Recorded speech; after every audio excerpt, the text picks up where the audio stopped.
Okay. And I think we're live. Maybe. And we are live. Live. Somewhere at least. This is live, not Memorex. Okay, we're good to go there.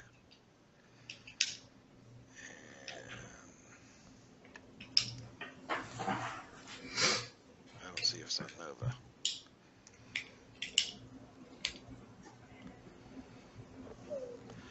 Well, hello, everybody. This is Vapers Worldview, and I've got Knock and Robin with me today. And we've been gone for a little bit, so kind of been busy Yeah, doing it's some been other weeks. stuff. Yeah. So, Knock, what have you been up to lately? No good. That's Yeah. different. That's different how? Anyway. And Robin, so why have we been missing for so long? We've been really busy. We've been a lot of places, meeting with a lot of vendors and vapors, and it seems like I haven't been here in at least a month. Could it be that long? It could be. Before Vegas. Yeah. Yeah, but I'm still amazed when we go to the shows and stuff at the amount of consumers that don't know who we are. Well, it's Still not surprises just me. not who we are, but that number of people that don't know Right. The basically advocacy anything. thing. Because there's a lot of people that we see that don't know who Kasai is, that have no clue that anything's even going on in their state.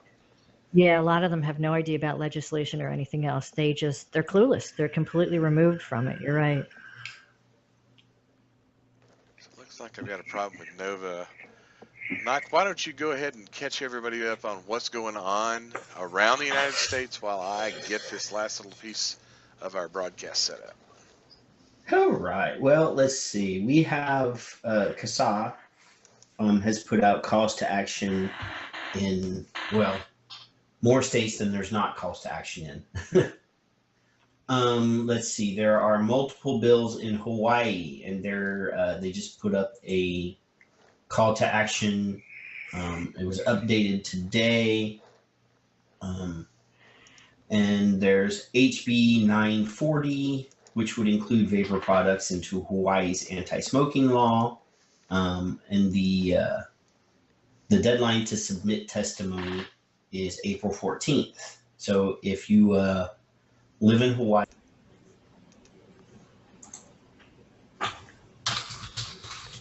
And we're back. Gotta love that wandering internet thing. Did you pay your cable bill? Of course, well, it's DSL, so it can't be cable, so we're good to go there. Okay, we're back. So I don't even know where I was at. You had just started on talking about Hawaii. There you go. Oh shit! Then I talked for a long time before I even knew that we were. You did. We were gone. Okay, so Hawaii. There are multiple bills in Hawaii. There's a new call to action that focuses on HB 940.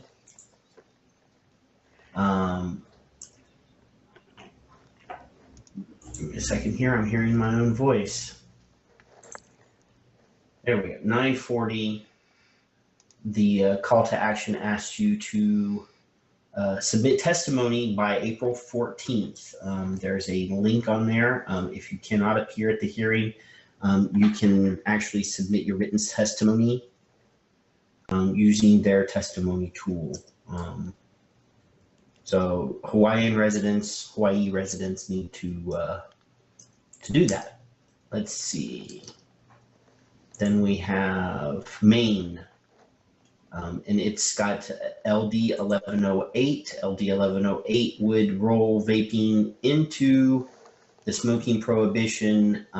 In the current law, there is an exemption for tobacco shops. So you can go and smoke a cigar in the cigar shop, but you cannot sample e-juice in a vape shop. So this one is in front of the Joint Health and Human Services Committee on April 13th at 3 p.m. at the Cross State Office Building in room 209. You have the opportunity to send an email even if you can't attend. So click on the links there and send a letter to your Maine legislators, letting them know that A, you think it's not probably fair to allow cigar smoking in cigar lounges, but not to let you sample juice in a vape shop. We have 3 local issues in California. There's El Cerrito, which is a moratorium on new vape shops. It's a ban on flavors and a ban on vaping in existing vape shops. So that is at Wednesday the 15th at 7:30 in the City Hall, City Council chambers in El Cerrito. So if you live in that area, we suggest that you go and testify. If you live in that area, you better show up. Yeah, and if you live in that area and can't attend, there are email addresses and telephone numbers for all the relevant people in the city council and the mayor. So definitely you should at least send an email. But it's at 7:30 at night. So if you have kids, get a babysitter and go. If you have a shop, if you're open after 7:30, close early, take your employees, go and testify. This is important because this affects your business. Livermore, California. It is an indoor use ban, and it is at 7 o'clock Monday night at the council chambers in City Hall. Don't vape in the building, it says. Please dress appropriately. No t-shirts and sweatpants. Again, there is email addresses and telephone numbers here. But at this stage in the game, this is Monday, you should probably plan to go. Same thing, it's at 7 o'clock at night. Close up your shop early, take your employees, everybody testify. If you're a vapor and you have a kid, get a babysitter. This is important. And then Houston, California. This ordinance would treat vaping in the same way that they treat smoking, so therefore it's a public use ban. This is also April 13th at 7 p.m. in the council chambers. Again, this is all the same thing. If you have a vape shop, you need to go. Close the doors early, take your employees. You know what? Keep them on the clock because they're representing your business. If you're a vapor and you want to continue to vape in outdoor recreational areas or in your parking lots, this ban includes those areas. So you definitely need to go. Well, they have a Minnesota alert. I know that something changed in the Minnesota law from the huge wholesale tax that they already had. They are doing a 30-cent per milliliter tax on liquid, e-liquid, or e-liquid. This would be about $9 for a 30 ml bottle. So there's a call to action. You need to do it. If you're in Minnesota, you guys already know how bad it can get. This is even worse. This is at 8:30 in the morning on Wednesday, on the 15th, in the state capitol, room 15. If you can attend, go, be respectful, and testify. If you're a business, you know what? You need to close that day and take everybody that you can, because this is crazy. $9 a bottle. It's an 800% tax increase total. So it's just insane when you think about it. I mean, that's crazy. But yeah, I mean, it's ridiculous that They already had one of the most restrictive bills, and now they're going for the throat. Yep. When is this? Do. This was updated on the 9th. So this is Ohio. The governor's budget is making its way through its process. Apparently there is a crazy tax, which amounts to about a 60% wholesale tax. There's a call to action. You need to get your words to your legislators. Click on the links, send your letter. There's not a date, but this is still alive. This has been going since February. Yeah, it's came out since the governor's budget in Ohio. There's a very active Ohio vendors group down there, but at this point, it's time to start getting some of the Vapers involved in what's going on down there. Mm-hmm. That is all of the current stuff that is still alive on their calls to action. There are still some things that are out there in the wild a little bit. You've got the Indiana bills. Of course, that still has to go in front of the governor. So if you live in Indiana, some input to the governor might be something that you want to do at this time. And also, I hate to say it, down in Arkansas, that tax structure bill, the licensing bill, it hasn't been signed into law by the governor yet. So again, there's at least something that we can do there. Well, yeah, I mean, there's some ramblings back and forth about the Indiana thing. We still don't have a concrete idea, but that is not a law until the governor signs it. So anybody that wants to send a letter to the governor, telling them their story and saying don't sign this bill, go right ahead, because that's important. And you've still got HB 140 that's still making its way. It went through committee and it's still got its way to go to the floor there in California.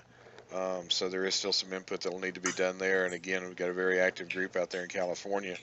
And let's not forget that other threat that they're facing out there in California, dealing with all those ads from public health. The Not Blowing Smoke campaign is still alive and well.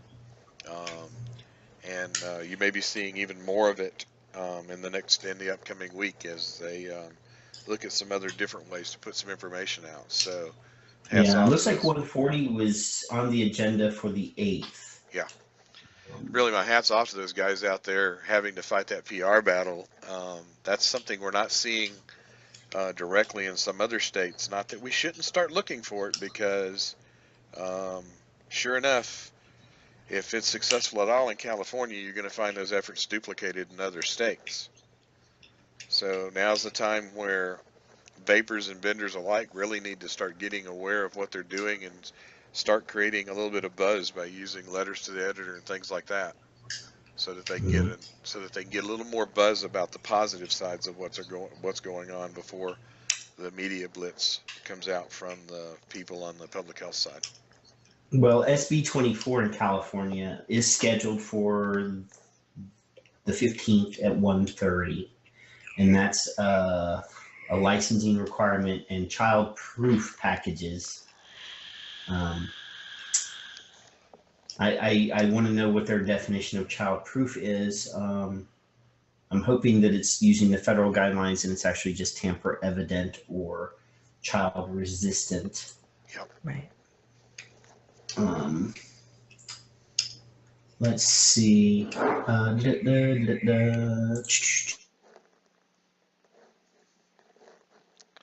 And the ones that we covered are just the ones that are currently on highlight. Keep in mind, there's still, we know of pending legislation in so many. Whoops. Hang on a second.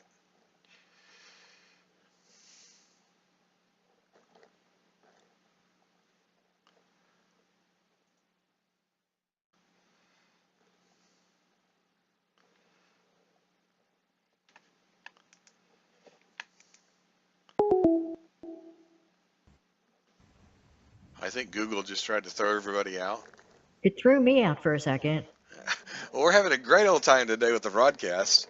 Wow.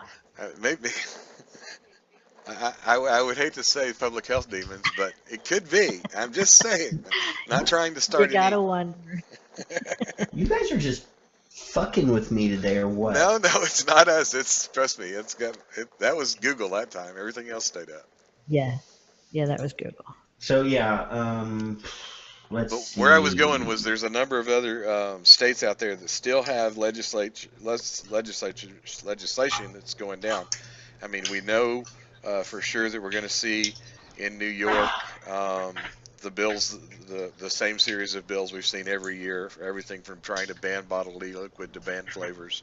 We know all these are coming up, but currently Oh we yeah, don't. no, there's definitely issues in every state that we know of. At least there's, like I said, there's more issues in states than there are issues or not issues in states. You know, so the best bet is for you to be active in your state, because you know it's hard for us, and I know it's nearly an unsurmountable task for Alex at CASA to update everybody on everything. And this is the part of, how you, the Vapor, can be proactive and not wait for somebody else to tell you what to do. You definitely need to be paying attention to your government. And if you're a shop owner and you happen to be listening to the broadcast, it's that time for you to look at what's going on. I mean, there's very identifiable groups in Florida, Tennessee, Georgia, Texas, New York Safada chapter, Illinois Safada chapter, the Indiana group from Hoosiers, very powerful. Alabama, Alabama's got a group that's come yeah, up right lately. Georgia, California, and I know there's a Arizona Safada chapter that's in the forming right now. Washington State. Washington State with the Vape and the Pink Lung Brigade up there. Oregon's got Northwestern Vape Association. So many good and smart state groups that are out there that are moving forward if you're a vendor that you need to get involved with. And for the vapors in those states, you need to be looking for those people that are supporting these efforts, and that's where you need to be spending your time and your money on those vape shops that are doing the right thing. That's really the biggest part of what you can play at the moment. So let's see. Let's talk about again. I think we started talking about it, but one of the things that Massachusetts just got their Safada chapter started. Oh, yeah, I forgot about Massachusetts. Yeah, sorry. That's Chris Prost was one of the ones who was leading behind that, and I'm really happy for that.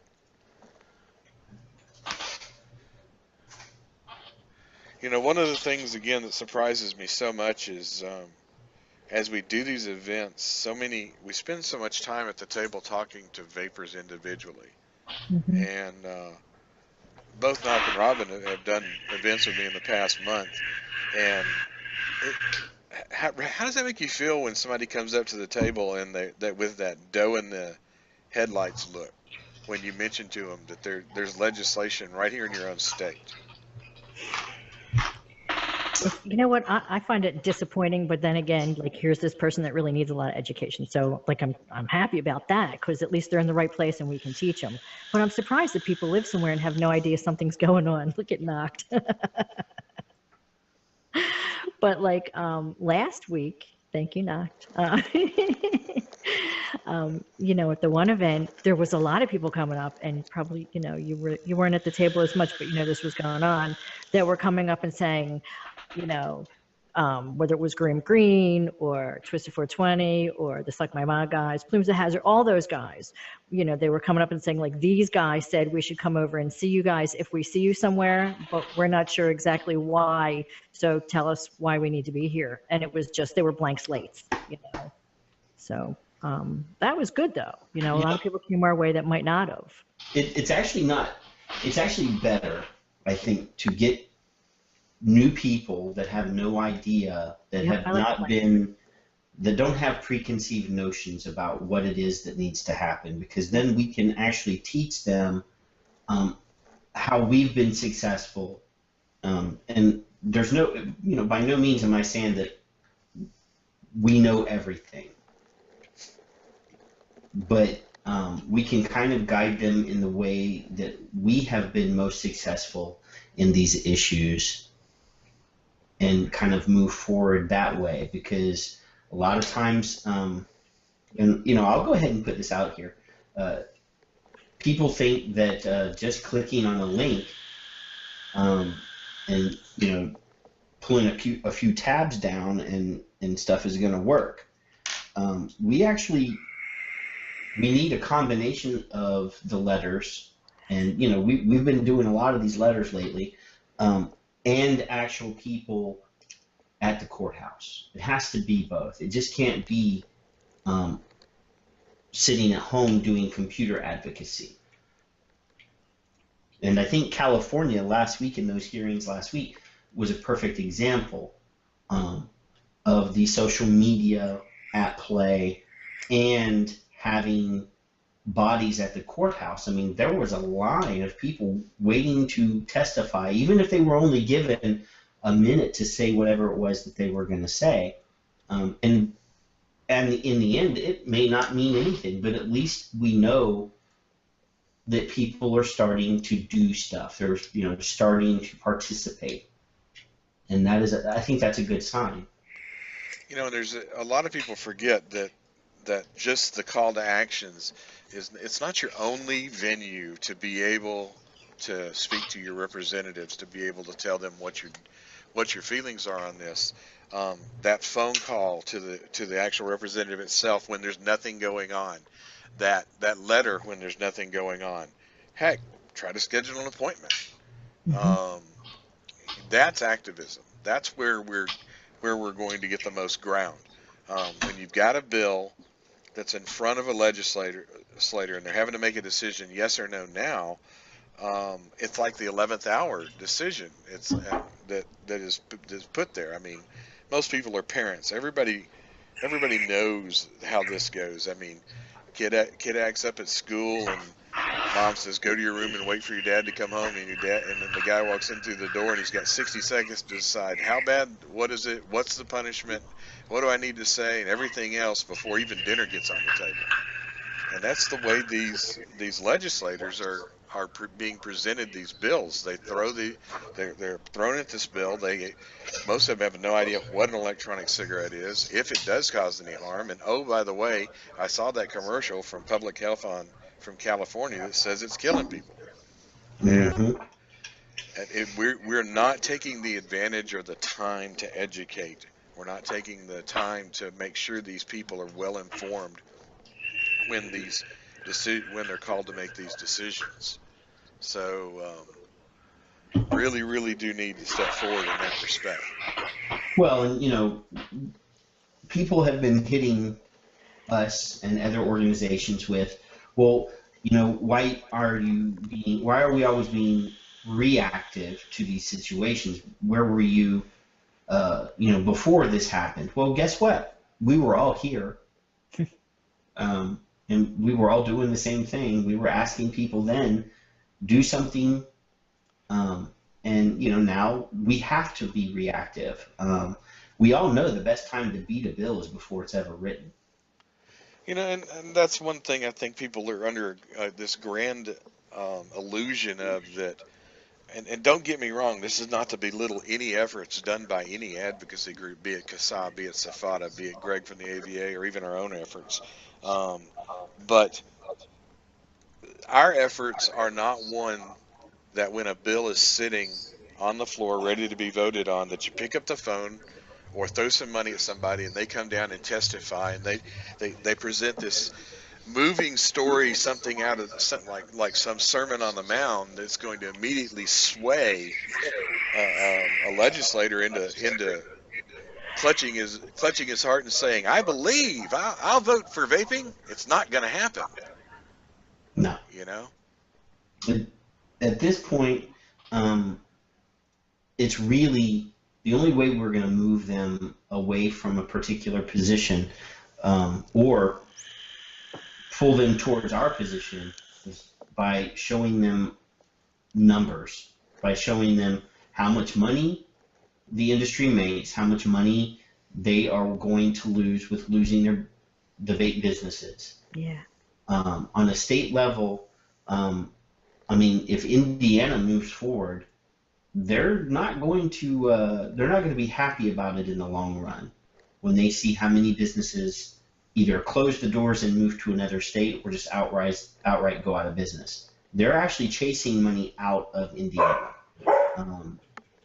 And I don't know that they're aware of that at this stage. But a year from now, they're going to look at this and go, well, damn, what did we do? And this might be the time to call your legislator and say, hey, I'm a business, I employ X number of employees, I spend this much money in taxes every year. They're all, they get their benefits through my, insurance company or whatever. You need to let them know, because, it's not like, like Joe said, nobody's going to pay for Joe to fly and testify, because nobody's going to listen to Joe because he doesn't live there. But the people that live there are the ones that are going to have to do the work. We can help you, but you've got to go and do the work. And you see the I Vape I Vote shirts all the time, and that's and this great swell of people as a bill is going through. But again, yeah, it's the least effective effort of what we can actually be doing. I really do feel that. I think the face-to-face meetings with your legislators, these guys have town hall meetings, they have office hours. Now is the time, and I've been saying this a long time. A lot of voters are one-issue voters. If you're pro-life, you're not going to vote for a candidate that is pro-choice. If you are if you like guns and you're a hunter, you're not going to vote for a guy that's trying to limit your access to firearms. This is the same thing. We need to let them know that we are one-issue voters, how many of us there are, and, maybe our personal stories might have some sort of weight in addition to all that other information. Yeah, the personal story alone is not the holy grail that's going to make anybody change their mind.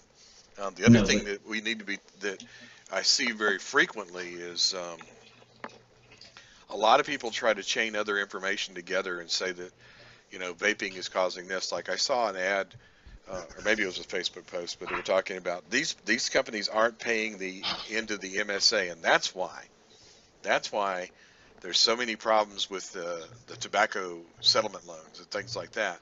Mm-hmm. Well, the truth is any company that wasn't in business during the master agreement settlement isn't paying into it anyway. They're not obligated to. They didn't lose that suit. No, that's the thing is, it wasn't even they didn't lose the suit. They gave up. Yeah. That was that's not true. They didn't give up. They made a decision to settle. Before the suit actually went anywhere. But yeah, it's not like anybody. There are tobacco companies that are doing business that were not included in, that weren't around then, that are not paying into the master tobacco settlement. Right. Let alone their, vaping industry businesses. We lost Robin. Well, let's do the same thing again. Vaping industry businesses shouldn't be obligated to sign on to a voluntary legal settlement that was, signed into being by tobacco companies 15, 20 years ago. And I get, and I always get a giggle when I start looking at this issue of the master tobacco settlement and the tobacco bonds that were taken out. I mean, these were, you're talking just money was won over by the attorney generals, so everybody gets the whole picture. The money was won by the attorney generals. It was designated or paraded as an answer for public health, and public health was supposed to have been able to been given all this money so that they could move forward with all these education programs and things like that. We all know what the truth is on that.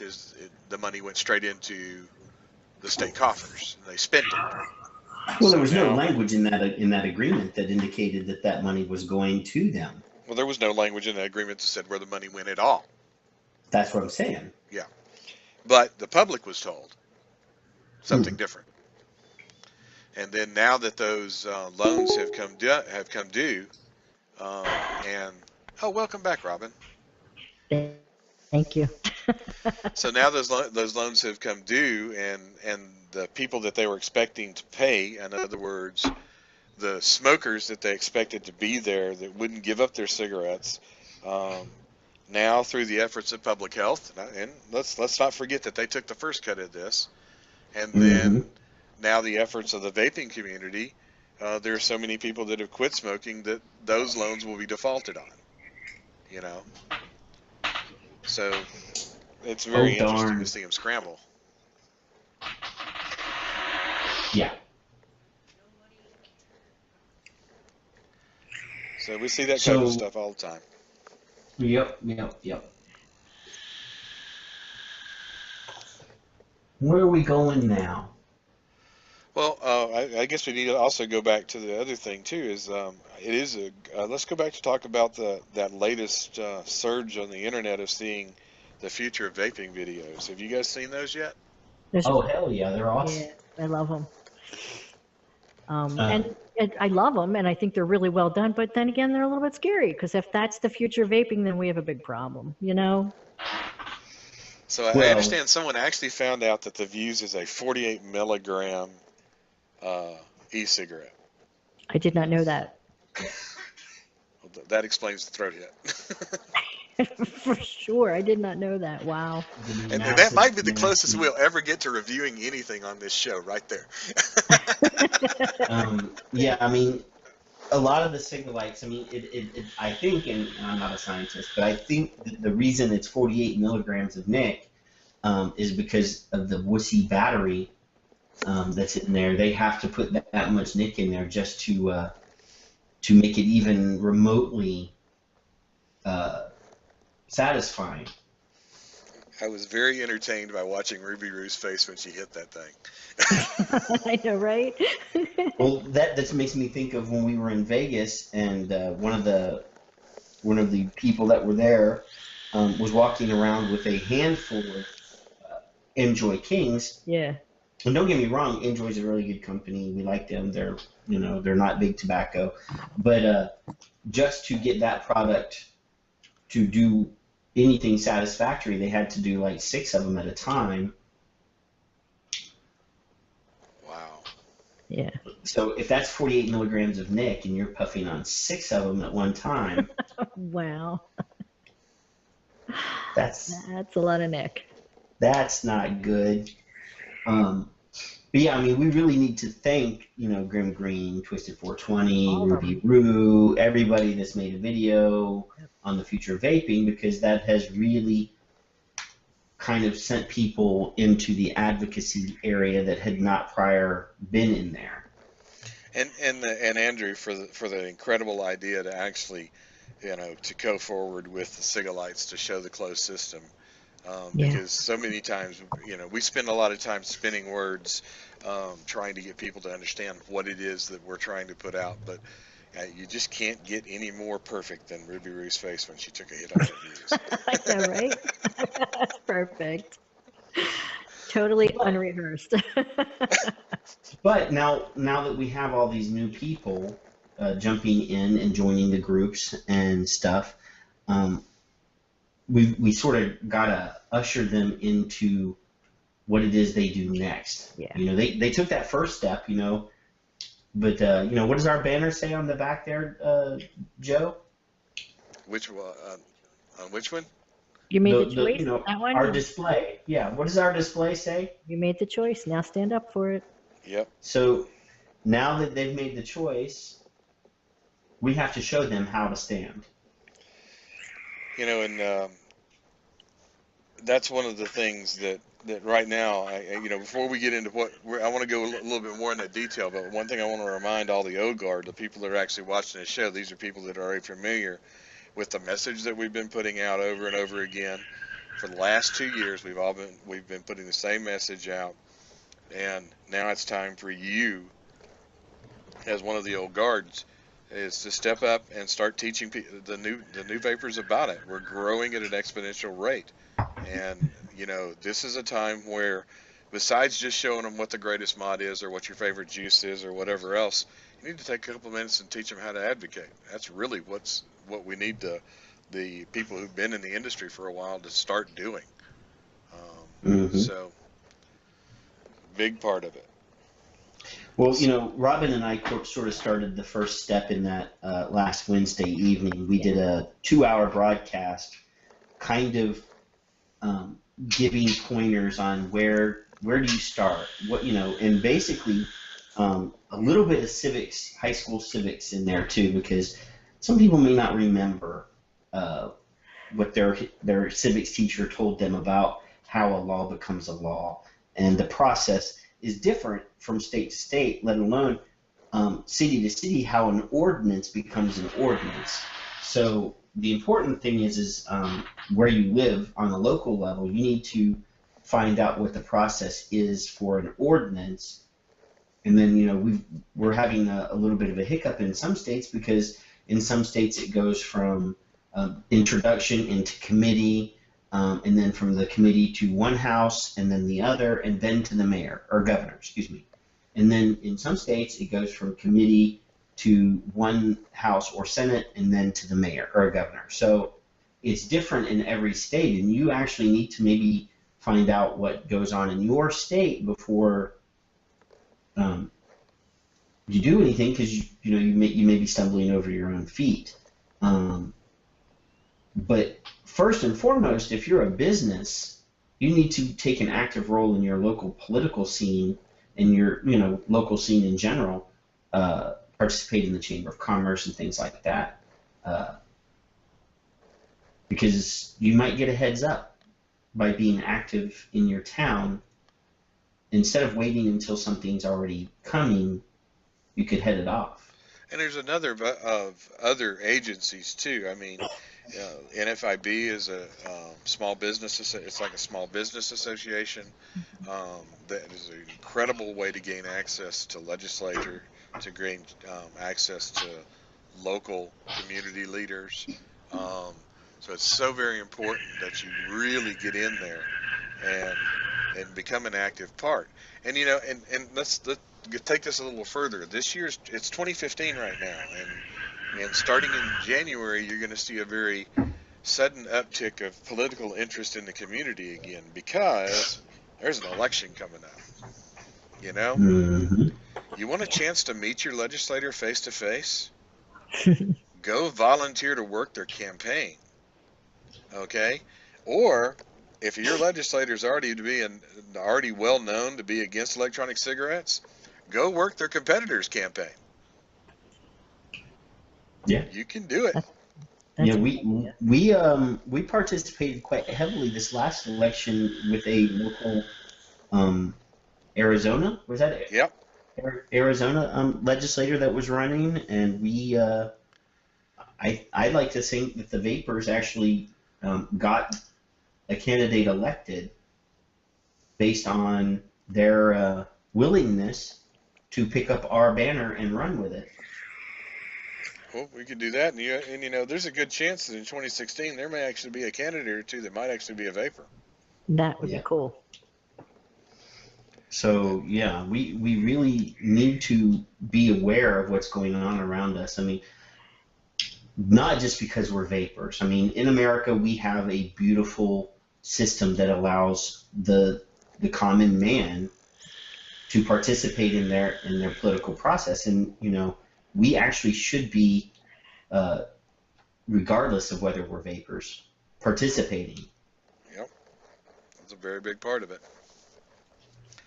Some other things that you need to start doing, and this is one of those things that even the people who've been vapors for a while, um, with 2016 coming up, I mean, if you've got friends and relatives that support your decision about being a vapor, it's time to make them aware that this type of legislation is going on and that their voice can be heard on this too. Um, I know there would be a lot of people that would be very sincerely disappointed that in me and in my own family if I said, "Oh, that's it, I'm going back to cigarettes. Screw this," you know. Yeah, I'm tired of fighting for it. You know, that's something that we really need to start doing is reaching out to our own family and our friends and stuff and get them to understand the issues that are going on so that they can support um, us in this too. Because anytime we can increase voices, that's a good thing. Mm-hmm. Definitely. Us consumers need to know more about what to do. I read that and that's exactly what we were just talking about. What the consumers need to do. If you don't reach out and touch your legislator, and that's figuratively, of course, um, you're not going to make a difference. Um, and there's also what one of the big things that we teach at the table, Robin. What's the first thing that we tell a consumer that their biggest responsibility is? They need to register to vote. That's the first thing I say to them. And then go vote, And then you go know, vote. and then go vote. It's simple. You can register to vote on your computer at home. It takes 5 minutes of that. You don't even Well, have to leave the house. that may not be true in all states, dear. No, that's true. I mean, I don't mean that's true. I mean, you're right. I know in Pennsylvania, and that's where I am, you can register on the computer at home. You can also do it when you go to get your driver's license picture taken here. Yeah, You that's where you know? have to do it in Michigan. You have to do it there. Yeah. Joe, there's do a you lot have the of link options. for the download of the consumer responsibility card? I can get it in a matter of seconds. Give me just a second. We have this wonderful card while we're Great. asking what consumers can do. On one side of this card, the top line of the card said, "This is what, as a vapor, this is what you can do for advocacy." And it's a little 4x6 card, and I was holding it up a while ago because on the back side it says, "As a vendor slash supplier, manufacturer, or distributor, this is what you can do." So this is two sides of the same card. And it gives you really simple instructions on what it is that you need to do. And what you can do as a consumer is to get a couple of, get that file and go and print it out a couple times and take it to your shops. Because there's a line on here that's very important. It says, "Support those that support you by patronage of those stores that support advocacy efforts." Right. That is the most simple way a consumer can participate in advocacy is by giving money to the companies that are doing the right thing to prolong their business and give you access to your vapor products. I mean, there are other things on this card. It's not just that. But that alone is the most simple thing that you can do. And then obviously there's the social media part. There's participating in our Facebook group and CASA's Facebook group, in your state and local Facebook groups. I'm sure here where I live, there in just Corpus Christi, Texas, there are 3 different Facebook groups that are vaping related. And I know all over Texas, there are hundreds of those Facebook groups. Some of them are going to be advocacy friendly, and are going to support your posting of advocacy information, and spread it around their areas too. But yeah, I mean, you need to be active. I mean, that's all computer sitting at home related activities. It takes just a few minutes of your time to just sharing the links that you see in other groups to other people in your area. So that's simple stuff that you can do that shouldn't take too much time. And then obviously, I always say this, and I use the word spy. Spy on your city council. If you don't already have an ordinance, this goes back to the part where we were talking about being active in your community and active in your legislative process. The agendas for city council meetings are usually posted a week in advance. Go to your city's website and click on the city council link and then look for the agendas and read the agendas and see if there's anything coming vaping related. A lot of times, you have a full month to prepare if you sit there and do that. The problem is there's so very few of us that actually are doing it. We can't hit every city in the United States. If you see an article in your local paper that says anything about vaping, you need to share it to your local people. If you need help preparing, if it is a ordinance or a legislative item, we will help you prepare. But we can't find everything on our own. We need you out there looking.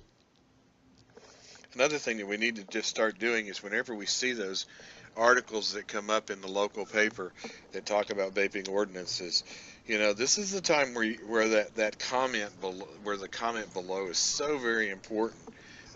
Starting that dialogue at that point when you see that that article about what vaping's done for you, and keep in mind that when you're putting out this information, you're not aiming at the city council. Your aim there is public opinion. So yeah, talk about how it's changed your life, things that it's done, things that you can do now, how you found it to be much more effective. If they'll let you post links, put up links to to the CASA pages, to maybe an article you've seen on the Vaping Militia thread or on the website that supports a better education for the public, because we really, really, really have to get the education to the general public done, because we have so many people out there that are trying to educate the general public against us. It's time that we step up our game and bring those informative articles to the general public. I know it seems like lately a lot of people are of the opinion that government is operating in its own independent vacuum. That someone must go into a room and talk to the government people and give them all their ideas, and then they act on them, and they're not listening to the public. Well, that's probably because the public, as a general rule, is apathetic now. It hasn't participated in government at all. So now it's pretty easy for someone to be a member of government when you don't have to listen to the public except the 3 weeks before an election. So we need to change that. We really need to change that attitude. Get them aware that we're willing to talk. Get them to know that when something comes out in the newspaper that we're going to respond to it. And if all else fails, you can always do one simple thing, is write about 150 words and submit it to your local newspaper as a comment to the editor. Almost any letter that's under 150 words long that goes to a letter to the editor has a very good chance of being printed. Now, if you want to go further, there's some other rules. You'd have to look at the newspaper's website to find out if they take public op-eds. But it's always a really good idea to try to go that route. Mm-hmm. Take advantage of any outlet you can get. There are a lot of different places that you can be effective, that you can do stuff that may not be effective, may not sound like a big thing in your mind, but those little comments get read, and somebody else might read that comment and go, oh, I'm a vapor too, I should probably say something, and then you start a dialogue. And another place that we need to start making our voices heard is, if you're in a crowded vape shop, or maybe you've gone to one of these little mini vape meets, or a test, a release party or something like that, is all the hype is about what's going on there, the juice, or maybe the new product that's out. But you can at any time raise your voice and say, hey, anybody thought about the vaping militia? Just something like that, or has everyone joined CASA? Just that'll be something that'll get people thinking. Mm-hmm. Mm-hmm. I know, Robin, you do a lot of that style advocacy, I don't do a you? lot of it. Yeah, well, I'm in and out of the local vape shops a lot. I was in one this morning, and there's always people that I haven't met before. And I did that today with somebody, and I just happened to have a couple. There's 4x6 cards in my bag with me. So yeah, I taught a couple of guys a couple of things they didn't know, and I go to meets like local meets and stuff. So yeah, I do a lot of that. A lot of that, and I think it makes a difference. You know. A lot of people think it takes that you have to go headlong into advocacy and that's all you do, and you gotta shun out everything else. And I don't think that people, as a general rule, understand that it's not doing it all the time. It's if everybody just did a little, we'd have a Mhm. lot fewer people that have to put so much effort into it. Yeah. Yep. One of the guys that I was talking to today, there were three of them, so I gave them each a card and I asked them, is this the only vape shop you go to? And, it's rare that somebody has only one shop they go to. And I made sure that they knew that it's basically everybody's responsibility to go teach other people. So I said, when you go to your other vape shops, take the card with you. Show the vendors things that they could or should be doing. And you know what? If they're really not interested, maybe find another vendor. Because, you want, like you said, you want to support the people that support you. But yeah, I take every opportunity. I just do. Yeah, that's very surprising especially as with the latest over the last 2 months, we've spent so many times on the floor at these meets, and the strangest thing is I've never had an individual look me in the eye and say, I don't believe you. Yeah. That's the Yep. thing is no one's ever told me that they don't believe me that vaping is under threat. So that tells me that everybody should be willing to listen to a little bit of it. Yeah.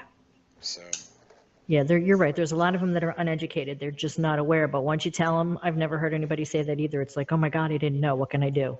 Which is yeah, great. And Robin and I, like I said a while ago, Robin and I have did a video last Wednesday that's 2 hours. That's actually up on YouTube. It's just us talking about you know vaping 101 or vaping advocacy 101. Yeah. And I've been doing these little pickup shows Wednesday evenings. The prior videos have been focusing on helping people prepare their comment for the FDA workshop call to action that CASA has, which is a lengthy process. So if you get some time, there's a couple other videos there that are about an hour each, kind of just giving you ideas on where to go with your comments. Originally, the deadline for that was April 15th. And that docket that ends on April 15th is still live. But what they did was they opened another docket that expires in July. The first one, the one that we've been kind of giving the tutorial on, covers just workshop number 1. But the new docket actually covers all 3 workshops that they have done and will be doing between now and then. So what I'm telling everybody to do is go ahead and participate in the April 15th one, and then also keep that comment saved on your computer and then start adding to it with the information for the other 2 workshops, because everything that you give them to read, they have to read. So really and truly, these guys should be getting thousands of pages of information that they're going to be required to read before they can make any decision. They may have already made their decision, but let's give them something to think about. that's a great thing, because there's a lot of good information out there that we do need to share, so that they can understand a little bit more about how the devices are being used and what people are actually getting out of it. That's kind of at this point, the FDA is the one that actually, I hate to say it this way, FDA is the one that cares about how the devices are being used and what impact they're having on you. Not so particularly sure that your local city council will give you the same courtesy. Yeah. Let's see. I'm hearing about a Yes. 60-mile radius where there's only one real vape shop. The rest are just there for the money and could care less about advocacy. Mm. We hear that a lot. That's Hmm. probably one of the more common comments that I've ever heard. And one of the things that I recommend that you do when you've got that situation is, you know, many of those shops that just don't could care less about advocacy have no idea of what's going on in other states.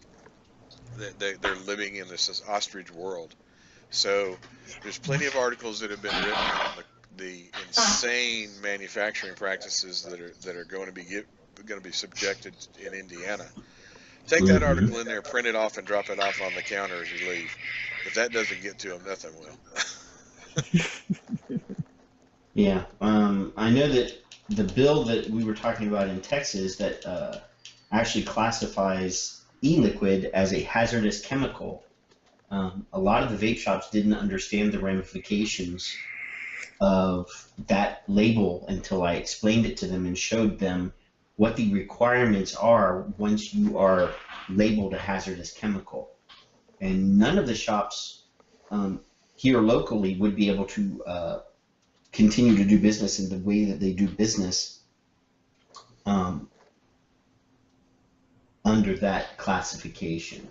Yeah, I like that's kind of like the just a little tax argument. I hear that's Just a little. it's pretty much died down because most people have heard my rhetoric about it. But yeah, just that little tax plus the $30,000 tax stamp machine plus the $5,000 for the distribution license and then your retail license. And don't forget that each one of your individuals who sells it has to be a licensed salesman now. So after Mhm. you get through spending about 80 grand in licensing fees and machinery, you'll be able to sell your first bottle of liquid. Yeah, Yeah. the mixing juice in the back room is gone. And you know, one of the business models here in town is they actually buy. They don't make any juice in the shop, but what they do is they buy all of their juice in zero nic, and then they add whatever nic you want in the back room. Hmm. And I was like, why do you do it that way? And they said, well, it's much easier and cheaper for us just to buy massive quantities of zero of X brand, and they only deal in big brand juices. And I was like, and they allow you to add nic to their product? Yeah. Do you know once you add nic to that product, that is no longer their product, that is your product. Yeah. And there's all sorts of liability issues that are included in that. But yeah, you need to figure that the hazardous chemical or the hazardous substance qualification really is going to destroy your business if you're exclusively adding the nicotine to all the juice that you sell. One of the most common questions that I hear over and over again is I actually hear this quite often that there's too many advocacy groups out there. When they say, "Why? I don't know who I should be supporting or who I should be following." I mean, there's all these groups. If they know of the groups, have you guys heard that one before? Yeah. And Yeah. Well, we only need one group. One group should be able to do everything and blah, blah, blah. yep, They actually don't know how the system works. and all too one of the things that I've seen just lately is Kevin Skipper, who runs. He's the guy who puts on VCC. He's a president of Vista Truth. He Right. just put out a video um, I saw that that. is a really good video that basically runs people through and tells them all the different people that are out there in the advocacy game and what they do. And I really think that Kevin did a really good job on this of Yeah, he giving did. I people that agree. idea of, what these groups do and how they affect it. So if you get a chance, take a look at it. It's only about 15 minutes, um, but it Yeah. tells you what CASA does and it tells you what Vista does. It tells you what Safada does. It gives everybody a real good idea of Yeah. what all these groups are trying to do and why there's so many different groups out there. So Yeah, he tagged a lot of us in it, so it should be pretty Yeah. easy to find. I know it's on mine because he tagged me, so it should be pretty easy to find though. He tagged a lot of people.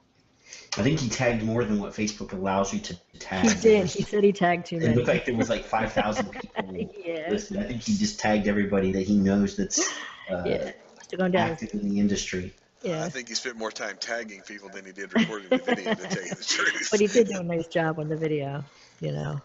Yeah, I watched it last night.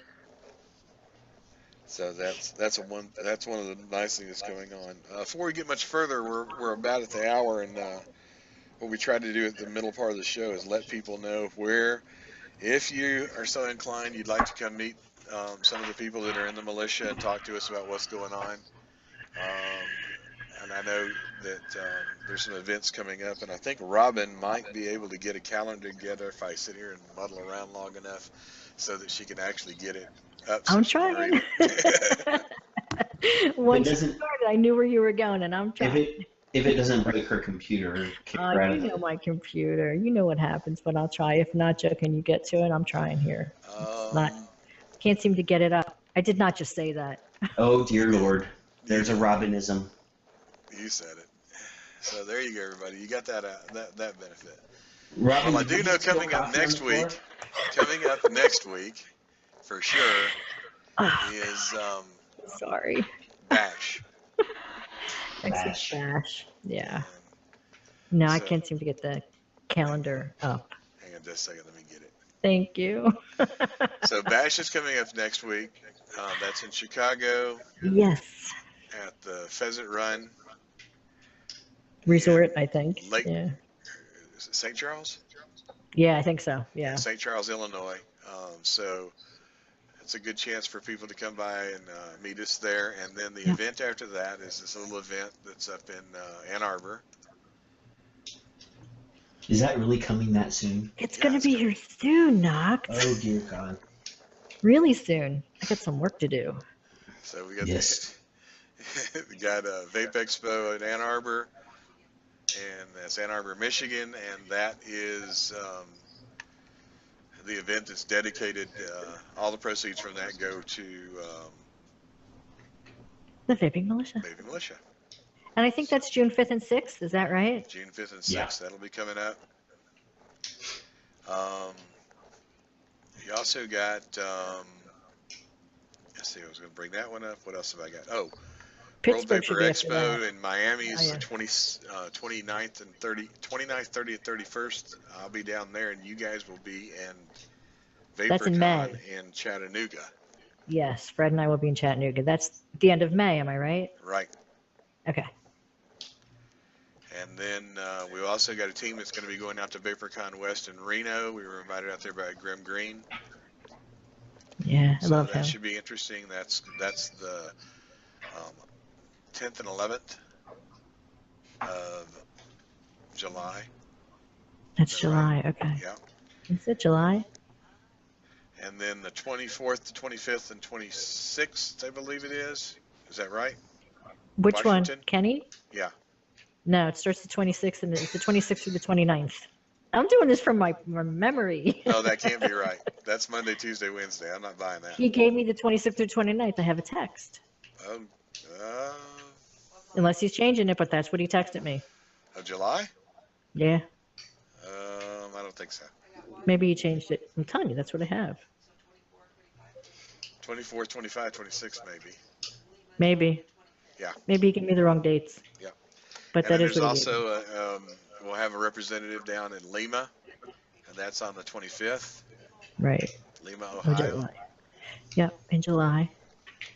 ECC's coming up the 14th, 15th, and 16th in Pomona.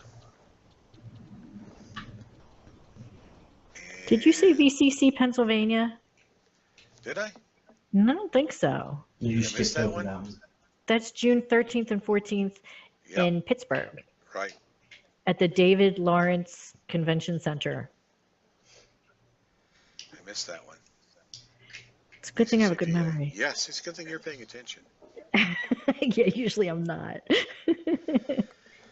And then we've got August planned out. the end of August is rather busy for us. Yeah. We've got Vapinville, which is in Nashville, Right. and then Knock will be at San Antonio the next weekend. That's the 28th and 29th and 30th. And there's also the return of the Vape in the Fort, and that'll be Right. same weekend, same dates actually. Yeah. And Robin and Fred, and I think I'll be at that one. Yeah. I think you said you wanted to be at that one. Yeah. It was huge last time. It was really big. They were surprised. The guys that did it were surprised at how big it got. And then we've got the 4th and 5th of September. September, which is Mania. Vape Mania. That's Mania. Yep. At the Benton Convention Center. And then the last event that we've got on the calendar so far for this year is Vape Fest down in Miami. That's with NBC. Right. We've got some stuff in the fall, but some things we've still got to do some. Yeah, we have to nail some stuff down still. Yeah. Yeah. And Knock, you're going to Miami, aren't you? That is the plan. The fest, There yeah. we go. So lots of opportunities. That is the plan. I don't travel well. Yes, you do. I get Depends grumpy. on how big the suitcase is. Oh, because that's different, right? Yeah, normally I'm so happy and cheery Uh-huh. like this. I can't tell the difference between you're happy and cheery and you're cranky and grumpy. So Well, Two it all looks the eyebrow, same to me. two eyebrow hairs. Yeah, it all looks the same to me. DJ J-Rock wants to know if anybody is making it out to Vape Festival in Colorado. They'd I like don't give know us the that. dates. I know about that one. We've never been invited or Yeah. anything, so I don't know. Yeah, I'm not even aware As of long it. as it's not dedicated to that other thing. That other thing he said. It's Colorado. It could be. It's fine. It's fine for Yeah. Colorado. Yep.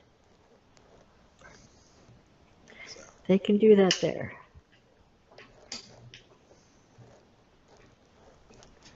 okay. What else were we going to talk about today? Let's see. Let's talk about some of the things that happened at the last few events. One of the big things that has been going on lately is a lot of these events that we go to, one of the big focuses is to work with the state group for their funding. And while we were in New York, we were working with Andrew from Vapor Trails, and we raised well over $17,000 that was dedicated to the New York Safata chapter. Mm-hmm. So that's one of the things that when we go to these meets, frequently what we'll do is we'll focus our efforts on helping build those. Like we've done that in Florida when we were trying to get the Florida Smoke Free help up and going. Pennsylvania will be dedicating some efforts there to the Pennsylvania Safata chapter. Mm-hmm. So frequently we will help in that respect. And a lot of people seem to misunderstand what we're trying to do there is. The bottom line is we try to get the most effective thing that we can do for the industry, whether it's in the consumer realm or in the vendor realm. We're looking to do the right thing to get the next problem solved. So it's really what we try to do at best.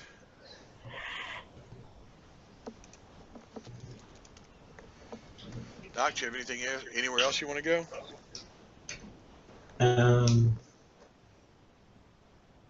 I'm looking at something. Oh, I know there's something I want to talk about.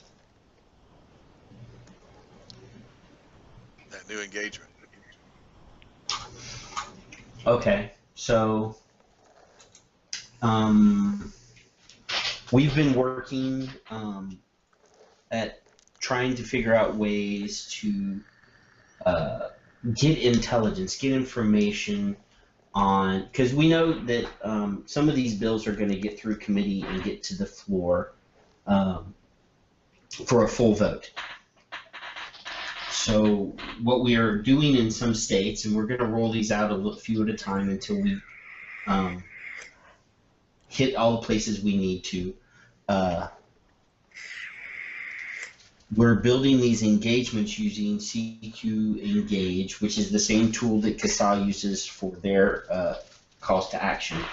But what we're asking the people to do is to essentially write a letter, and there's going to be a form letter. Every one we do will have a form letter, but if you don't want to use the form letter, you're totally able to write your own letter, essentially giving a very short version of your vape story with a request at the end of the letter asking your legislator to respond back with what their vote will be if a vaping-related bill comes across their desk or in front of them on the floor, essentially to help us build a list of politicians that are pro-vaping.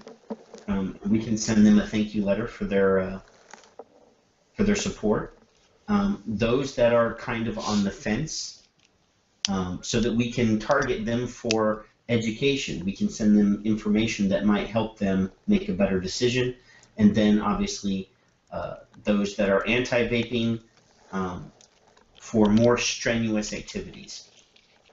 Better education. Yes, more strenuous education. So we just did one for Texas last week, and we generated over 3,000 letters to Texas legislators. We rolled one out today for those in Washington State, and obviously it's not been up but a few hours. So we're hoping to generate as many letters as we did in Texas, so that we can, get those form letters back. And I've set up an email address for each state so that we can track them, we can build a list, and we can give those lists to the other advocacy groups to help them in their efforts. Yeah, so the idea here is to get the position of where those legislators are, and to feed that back into the state advocacy groups, so that the state advocacy groups can create both thank you actions and education actions, so that they can get a better feel for what's going on with these bills. So This is going to be, as we put these engagements out, if you see one for your state, we'd like to ask you to please go ahead and fill it out and send it to your legislator. Even if your legislator gets a few of them, it's fine. But getting this information back gives the state groups a lot better idea of what they're dealing with, instead of having to rely on only the information they get from their lobbyist. So our hope is this information combined with other information all together will help give a better feel for how the state groups can actually do a much better method of getting engaged with the politicians themselves. This is what other large corporations do, other industries do. They send out information letters like this and get this type of information back. So this is just us trying to do our part to act as an overall industry. And the information is free to share. So. Yeah, no, I mean, we're definitely not going to hoard the information. Everybody that's in the game will have copies of what's going on in each state. It's not about having something that somebody else doesn't have. It's just that nobody else has done it yet, and we got some good. I got a good letter back from my own representative. It was, and they actually sent me an email response written by a human being. It wasn't a robo response, basically saying that they really wanted more information. And this allowed me to send them another letter back with the scientific studies packet that we have, and offered to have an appointment, try to get an appointment with my legislator, so that I could sit down and talk to them about my feelings, about my knowledge in the area, and try to help them make a better decision. It's not always about money. sometimes you actually have a legislator that's actually a human being and is actually doing this for the people. I mean, there are quite a few legislators out there that we feel like maybe are just there for, kickbacks and the power that it gives them. But I really want to feel like there are some honest, uh, caring people in the legislature. So, Knock, you saying this should only go to the ones that aren't spoiled to the core, right? Is that what you're saying? No, we need to find out which ones are spoiled to the core. So we need to engage with them, and then find out. Once we get face to face with them, we'll find out what their motivations are. And then we're working this particular venture with the guys down at National Vapers Club, and we Yes. really do appreciate all the support that they've given us in this venture. It's Oh yeah, I mean the without CQ this tool, engage we would be is, far, far, far from being able to do something like this. So yeah, um, that program, the CQ engage, is a very expensive software, and we could never afford to get it on our own.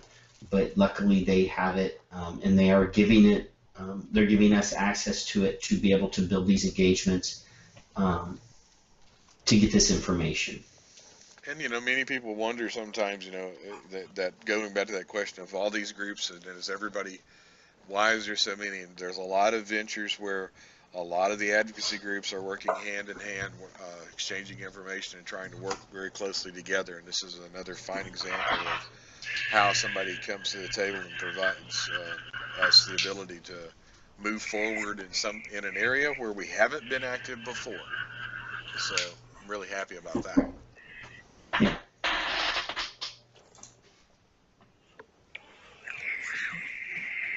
Okay, I'm looking down my list. What didn't we cover? Covered the latest actions. We covered. Robin had a whole bunch of stuff she wanted to say. What was it? I never have a whole bunch of stuff I want to say. Knox harassing me. Oh, you guys didn't do Vapor Militia Radio last week, right? We did We not. did not. We life keeps getting in the way. Yeah. But we will endeavor to get back on schedule and get those shows up, because I enjoy doing them, and Yeah, I do too. I think that we've done a lot of good stuff on the radio. So yeah, we're gonna get back on that. We'll do that this week for sure. So Knox, I'll be away, but you and Mondo will still do the show, won't you? It won't be nearly as fun without you, but we'll still do it. Thank you. One of the things that happened this week in the great myriad that is Facebook is there was and I'll bring this up and say there was a particular group that gave back a biting answer because there was some advocacy information that was posted in their group, and their group specifically the rules forbid any type of advocacy post, and there was a lot of backlash through that. Well, how come why don't you want advocacy posts? Well, I guess the real question we need to be asking here is not why would a group say no advocacy posts? Is sometimes there's a right place and a wrong place for everything, Mm-hmm. And I just want to get people to realize that not every group out there wants to hear an advocacy message. Even though it may be a big group, there may be a ton of people in it, but I'm going to tell you right now that the National Quilting Bee group that's somewhere on Facebook does not want an advocacy message about e-cigarettes. Okay? No. And they may even be associated with the vape industry in some way. They may choose to, like a particular product or something like that, but sometimes the venue is not right. So I think if we spent more time trying to get the message out to where the places that it's supposed to be at, where it's supposed to be, and getting that message loud and clear in there, instead of trying to hunt for those niches where we may be exposing people to something that group's just not about. Yeah. And I know there's a few other people that have got different views on that, but I just want to kind of throw it out there. It's kind of like vaping etiquette. I mean, everybody in the world has heard a little bit about this vaping etiquette. Nobody wants to talk directly about it. But the bottom line is, if you're blowing clouds on the back of a church pew, you're probably screwing up. Just kind of throw that out there. Not saying that Yeah. group's a church or anything like that. That's not what I'm Right. saying. What I'm saying is there is a time and a place for everything. So, Well, and we always say that people should have the right to do what they want to do on their property, Right. and they should have the power to say what happens on their property. So yes, I mean, that's their page. If they don't want it on there and it's right there on the pinned post, then we should respect their wishes. I mean, I have a different opinion on certain things, but that is their right. Right. That is their page. They own it. It would be like if somebody posted sunglasses for sale on the Vaping Militia website. not as long as Robin's around. That's right. Or Uggs or any of the other products that we don't allow.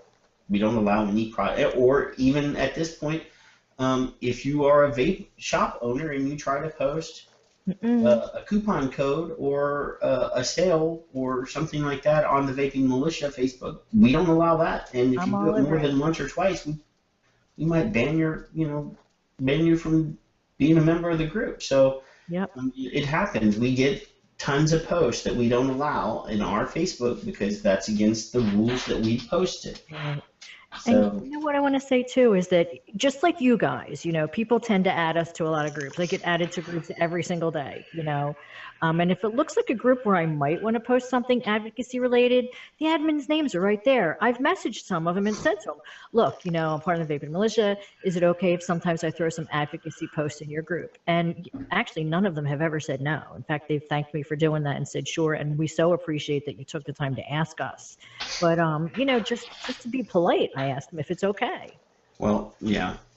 I mean, it's their page, so if that's what they don't want it on there, don't put it on there. Yeah. Yep. And it's not throwing us out there to cause any drama or anything like that. All I'm saying is we always have, from the very beginning, supported personal rights when it comes to vaping, and I think the same thing should apply when it comes to our message. Some Right. people make a choice that they don't want it. That's them. But they also should. I'm just going to throw this word of caution in: is anyone who's in the vape business and chooses to turn their back on the vape advocacy, there's going to be a repercussion. There's going to be, because there are some people that firmly believe in what we say. You only support those that support us. Yeah.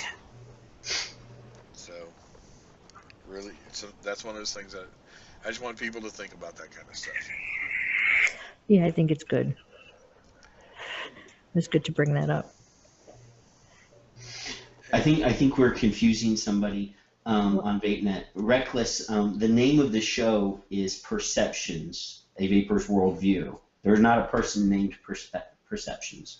We But rename Enoch. the older gentleman on the bottom, Wow. that's Martin or That the Joe bus Barnett. just ran over. You're going to pay for that. And the lovely redheaded lady on the left-hand side of the screen is the beautiful militia lady Robin. Hi. And the ugly guy in the middle is me. I'm not. With the irritating voice. And the big Whatever. smile. I love you guys. So one of the things,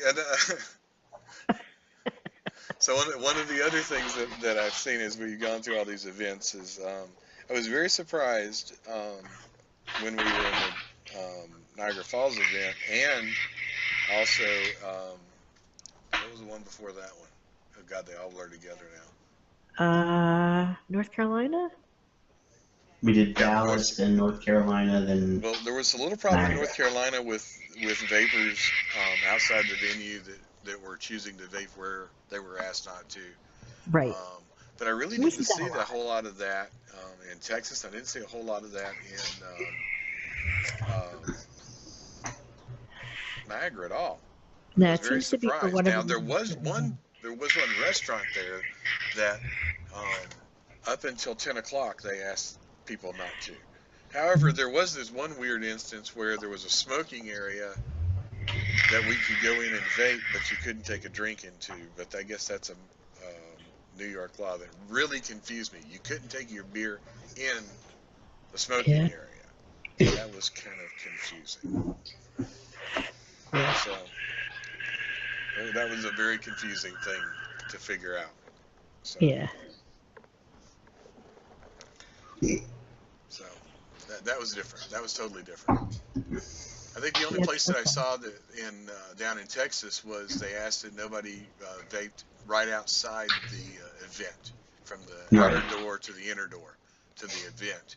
Yeah, between the entrance and the entrance into the actual event room, Yeah, the lobby area. yeah. And I was really surprised at how well ventilated the Texas event was. Yeah, I mean, we did. Now this might be a mistake on the venue's part, but they did put us right beside a Texas Instruments calculator sort of mathematics event, and at one point the Texas Instruments people were complaining, but the event people told them, we don't see what you're complaining about. There's, doesn't. But apparently, they were complaining that there might have been some overflow. But when they went to look, the event people told them that there was nothing that they noticed that should be bothering them. You mean from the venue, right? Yes, the Okay. actual venue people, the convention center people went in and told them, I don't see anything that should be bothering you. Cool. And I was very impressed as an overall through the last 3 or 4 events. There's been a very, very high level of awareness for advocacy from the event promoters, and I really do thank them for taking the time to make sure that became a focus of these events. So that's always a good thing when we go into these events, and we are one given a lot of latitude to be able to speak, and the other, the message is carried through even through the promoters and into all of the other things that are going on. It's a real pleasure to be dealing with people like that. A lot different from where we Yeah. started. Oh yeah, I mean, we were at events last year where they acted like they wanted us there to do advocacy, but then they didn't really give us as much latitude and give us the ability to perform our task.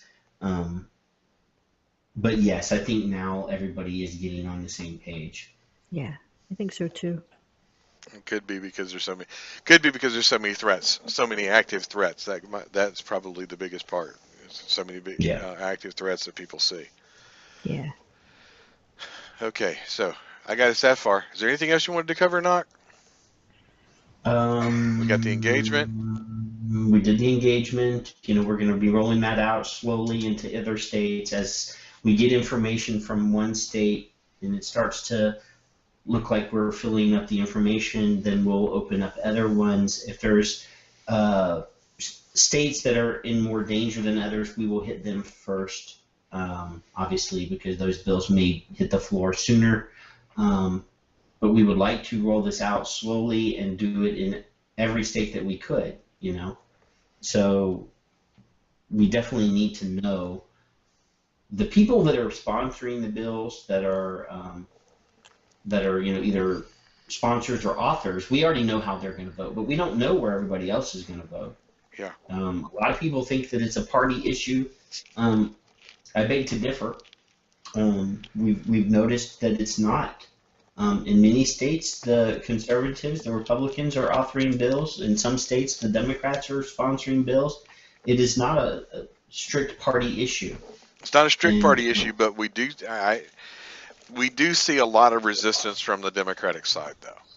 Yeah. Well, that's true, but that's just because on the national level, it maybe probably is more of a strict party issue than it is on the state level, and that's a difference between your national level politician and your state level politician, they don't always follow the same platform, and Yep. there's gray areas.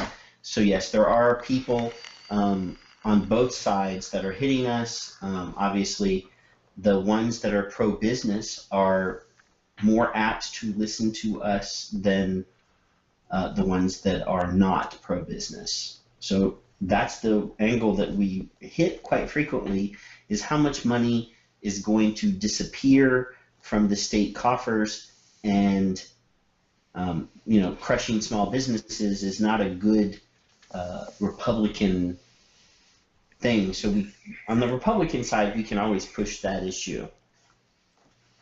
Doesn't always hold a lot of weight on the Democrat side. Not that they don't care about jobs, they just don't seem to pay attention to that. No.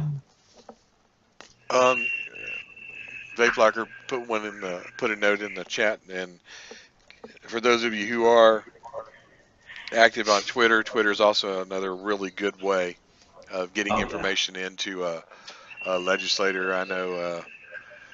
Have you relaxed some of your Twitter attacks there, Knock? I mean, I know you were having a lot of fun with them for a while. Actually, this past week has not been quite as active as the week before. I mean, I think the week before I sent out thousands of tweets. I mean, if I didn't author it and other people did, I shared it. My Twitter was going crazy. I actually started getting errors. I was sending so many Twitters that Twitter told me that I had to wait before I could post more. And obviously, we work quite well. We have a very active Twitter group in America, and there are quite a few in the UK that do also participate. And Vape Locker, yes, that's Steamy out of California. That's Fred. Fred loves Twitter, and Fred participates in our assaults quite frequently. You guys have almost you guys have taken that to a whole different level. I mean, I just barely get my way through Twitter. I mean. Yeah, and I mean, Stefan is, by and large the motivator in getting us into Twitter, and he does help pick our targets quite well, I should say. Quite good score. So yes, we, in conjunction with the hashtag not blowing smoke, right, we've been quite good. And then the newish one is hashtag vaping saved my life. But it's really hard because I'm so wordy to. Sometimes it takes me a few minutes to. I try to write a tweet, and then it's like you have to get rid of 500 characters, and I'm like, you have to condense your thoughts into as few characters as possible. And that's the hard part for me. Well, one of the things you brought up something there that I don't know that we've ever talked too much about is there's excuse me for being the antique in the room, but I have no idea what all this hashtagging stuff works. So maybe you can give us an idea of what the advantage of hashtagging is. Well, hashtagging actually is a way for, if you put a hashtag in your tweet, it makes it easier for other people that are also using the same targeting or trying to hit the same issues to get alerts. You can actually search for that hashtag, and it'll come up with all the tweets that are using that hashtag. It's a way for us to track our activities. And but it's not just a Twitter thing, right? Well, you can use hashtags in other media, and it also gets counted or gets tracked or whatever. Yeah. So it kind of keeps everything in one area, and it's easier to access the information that other people are doing by using those hashtags. I know. I found out just lately that apparently you can type in the search for Facebook hashtag something and actually get a list of things that are associated with that hashtag.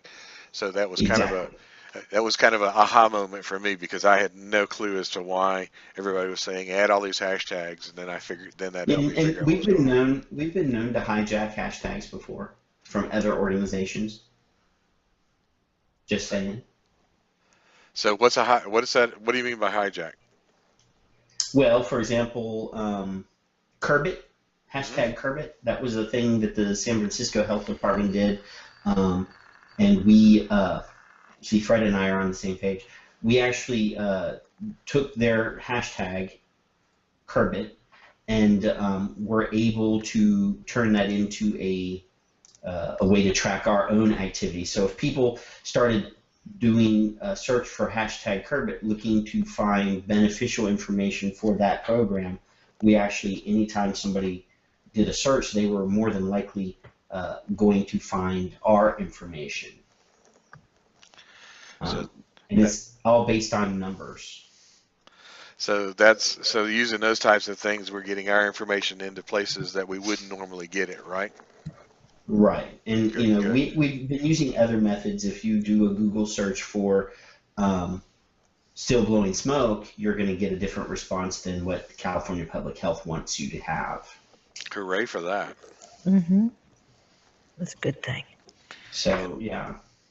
if you guys haven't seen it yet, I mean, and I know we talked a little bit about it, but Not Blowing Smoke website, that was put up by Stefan Didak, and they've been doing a great effort of getting information up there that is contrary to the California Public Health's message from still blowing smoke, and Yeah. uh, and then oh, I forgot to mention the great victory that Stan Glantz only got about 30 seconds to talk about HB 140. I thought that was like an awesome thing.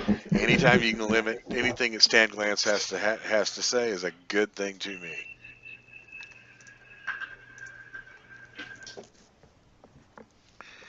Well, I learned that you've taught me something today, Doc. That's good. Maybe some of the viewers have picked up on it. Now you'll be Yeah, tweeting.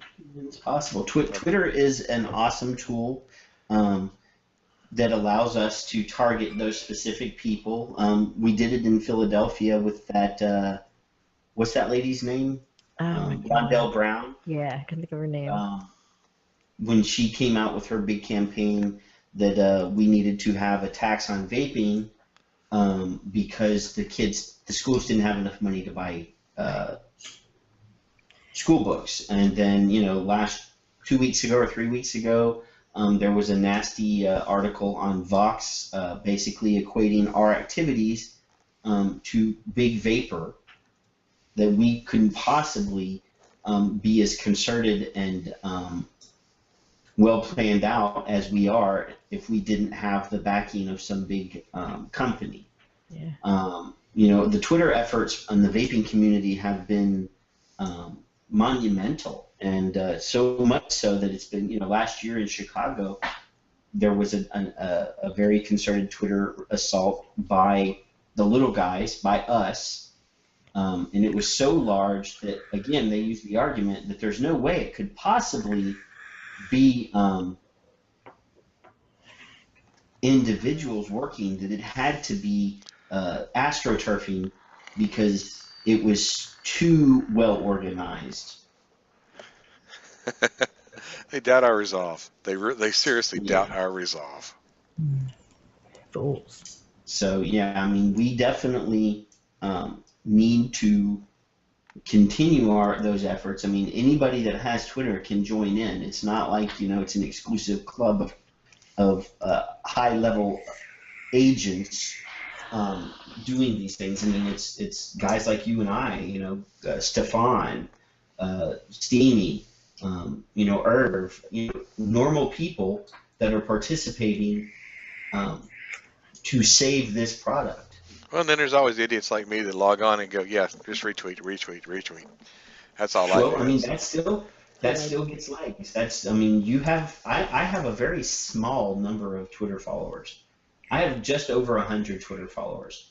But if I tweet it, I can guarantee that it's going to hit several thousand people, because people that follow me, they tweet it or retweet it, and then their followers, if they like it, they retweet it, and then their followers, and so forth and so on, and it propagates out into this big giant cloud.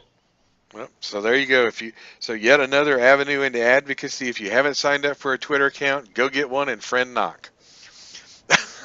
You don't have to. You can just friend one of my friends. Well, I might as well have a friend you. I mean, Yep. Or at least follow them, right? And even the companies, the vape companies now, if I tweet something that has a health comment in it, many of the vape companies know they're not supposed to retweet it because then it becomes their statement. But they can actually favorite it, and their followers will then see that they favorited it, and then the individuals, because we have to be careful. Just saying, industry can't say certain things. Not all messages are for everyone. That's an Exactly. important message. Yeah. Consumers, say what you want. Businesses, Yep. pay attention. Yeah.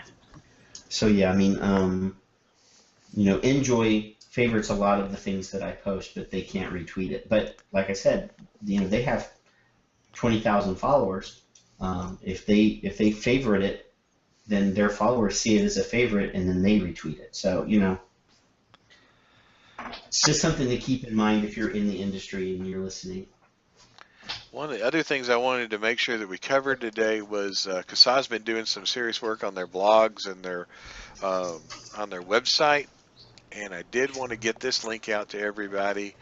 They now have a map that you can go and hit and see the current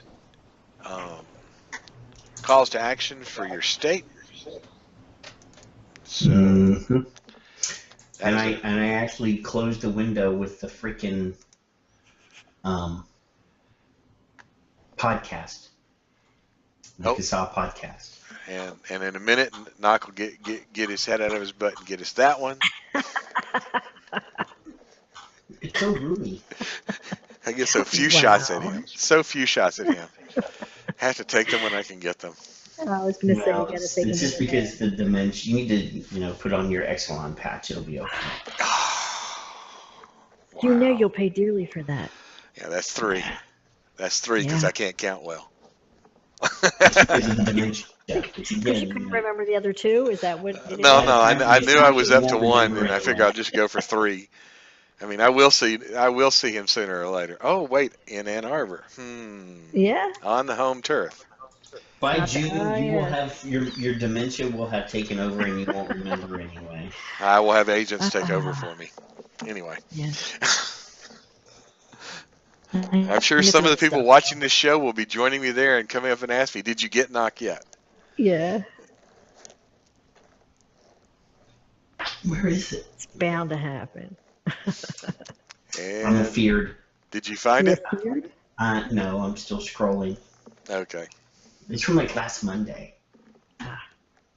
Their feed is so long. Yeah, they have a lot of stuff.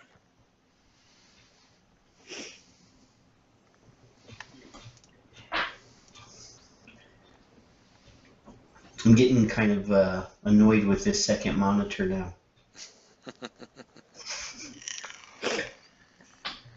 My wife says, "Why do you need a second monitor?"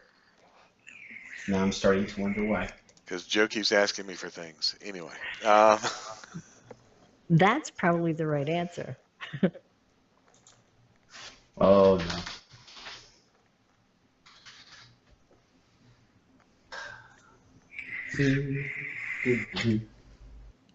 I'm just eating up time now. Yeah, but you need to find it. Wow, Knocked. What time is it?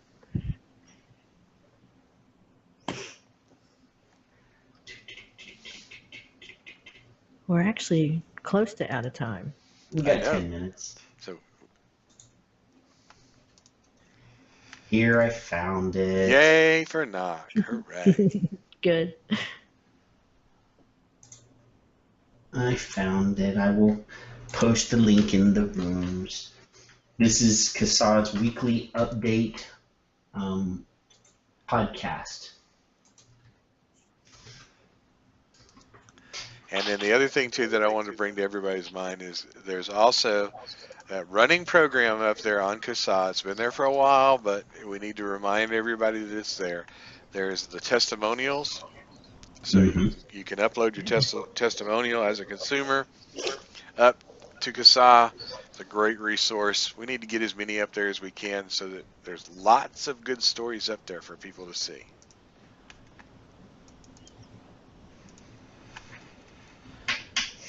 And yeah, Costello, the asshat of the week is exclusive to the radio That's a program. radio show. Sorry, That's they funny. won't let me bring it into this show, and Nope. my problem is Knock would always get voted. Anyway, um, We have exclusive rights to that on the radio show. That is an invention of the radio show. Yeah, that's ours. and they don't let me vote on it. So there we go.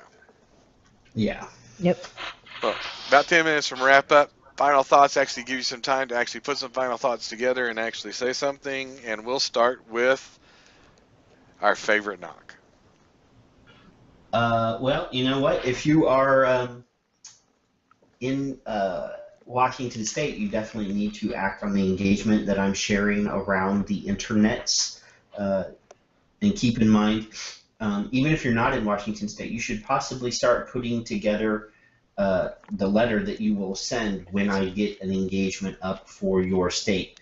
The FDA workshop number 1 call to action is up and does expire on the 15th. It's not something that you can do at the last minute. You really need to put some thought in. It focuses on hardware and e-juice chemistry and e-juice properties. Anything that you can find that is pertinent to the conversation, regardless of whether it is a scholarly journal. If you go to any of the forums and they're having a serious conversation on those 2 things, you can save that as a PDF file, and links out of your comment are worthless. They're not required to click on a link to go outside of your comment. But if you save that as a screenshot, or if you do a save page as in your browser and then save it as a PDF, that conversation is actually pertinent. If there's any serious conversation going on, you need to start thinking about this. And even if you don't get it completed by the 15th, keep putting that comment together, because you can build that out for the 3rd comment and add all of the information for the second 2 workshops into one large comment. But it's better to go ahead and get it done by the 15th. Then you have your calls to action. You need to actually start acting on those. And I'm just going to be kind of mean here. I get to see how many numbers are coming back on some of these calls to action, and I know not very many people are doing some of them. This is the time where we actually have to put the serious face on and start doing this stuff, or the FDA thing is not going to be important, because all of the states and the local issues are going to have already destroyed vaping well before the FDA gets a chance to do it. That's the important thing right now, is trying to affect change where you can. And have a nice day. Wow. Robin, any closing comments?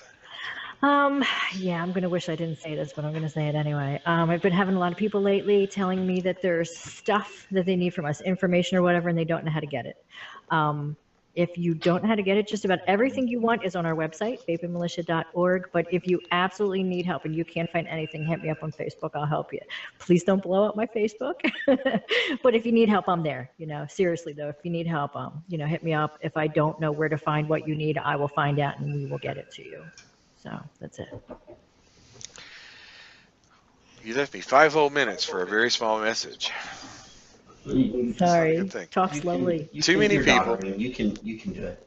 Too many people spend too much time trying to decide what it is that they're going to do and how they're going to do it and who they need to do it with and all this other stuff. And if you spend all that time and all that effort into making decisions on who and how and why and all this other stuff, yeah, most likely are just going to miss your chance to do anything at all. And that is where we're ending up too many times. If you are the type of person who feels you have to have everything in whatever order to be able to do the simplest task, start earlier.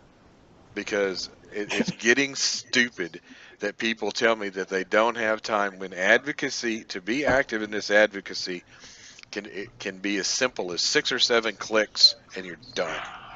I mean, if you're not at least doing that, what the hell is your problem? I mean, for real.